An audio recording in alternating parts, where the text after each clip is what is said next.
Firstly, the government welcomes the progress that the salvage operation has made in getting now 171 tonne of oil off the vessel. That's about 15% of the amount that needs to be recovered, and so emphasises how far they've got to go.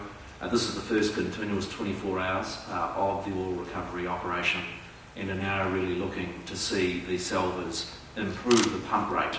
They've been making it plain to us in their advice that the first priority was getting it going continuously, and then they would be looking at methods through lubricants, booster pumps and the like to get that flow rate increased. The government's certainly urging the salvers to throw everything at the exercise of increasing that pump rate. 85% to go is a big ask.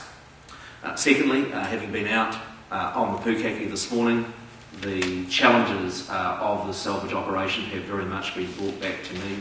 You see a 47,000 tonne vessel on a 22-degree list, in which every one of its holds is flooded, in which the engine is not operating, in which you've got those massive tears through 18mm thick steel, in which we've got divers working underwater to try and get access to that number 5 starboard tank in both dark, in oily and in those sorts of conditions, is a very harsh reminder of just how difficult this operation is. It's also good news that Maritime New Zealand has been able to open up another 3 kilometres of beach adjacent to Mount Maunganui. I think they'll be welcomed by the community over this long weekend. It's also good news that there has not been further release of oil.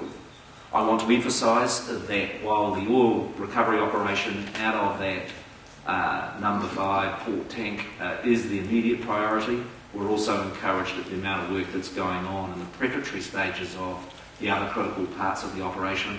Preparations for getting oil out of that engine room, preparations for, in my view, the most challenging part in getting the oil out of the number 5 starboard tank.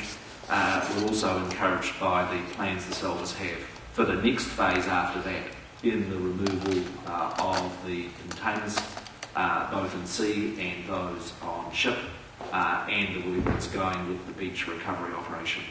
My colleague, the Minister of Transport, Stephen Joyce, will be here tomorrow overseeing the operation.